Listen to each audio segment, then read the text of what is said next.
আমার মেয়ের সঙ্গে ছোট মামা শ্বশুর দেখা সাক্ষাৎ করতে এসেন, চা করতে শুরু করে দিয়েছে। আমি বললাম আমি চা করে খাওয়াবো, বলছে আমি চা করে খাওয়াবো।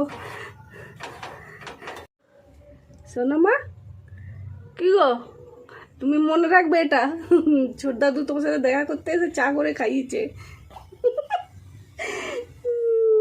চা কি হচ্ছে বাবা, আজকে স্পেশাল চা একদম।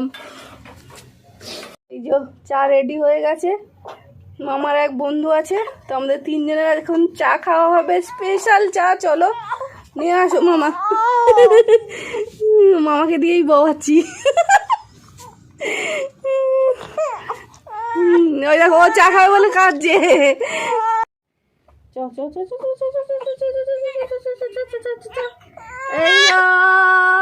এদিকে দেখো, এদিকে দেখো, এদিকে দেখো।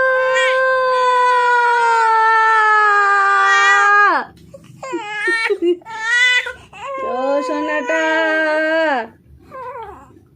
সোনা মা, এখনো ঘুমোতে দিলে হবে না, আমার আত্মীয় ধারে দুঃখ আছে। অনেকক্ষণ ঘুমিয়েছে, 2টো থেকে 6টা, কতক্ষণ? রাত্রে তো তাহলে ঘুমোবে না। আসছে বলছে বাচ্চাকে ইচ্ছে করে ঘুরতে। তো চা এসে গেছে। আমি যাতে ভালো ঘুমাই ওই জন্য এখন জোর করে জাগিয়ে রাখি। কিন্তু কোল্ড ড্রিঙ্কসটা তোমার নষ্ট হবে। কোল্ড ড্রিঙ্কসটা গরম হয়ে গেলে খাবে, ওই জন্য রেখে দিয়েছি। কিন্তু চা খেয়ে নিলাম, আবার ঠান্ডাটা কিভাবে খাবো? খাওয়া যাবে। লাড্ডু গ্লাসে এটা দেখ, কাপটা দেখ। আবার কি ওটা ধুয়ে দেবে নাকি?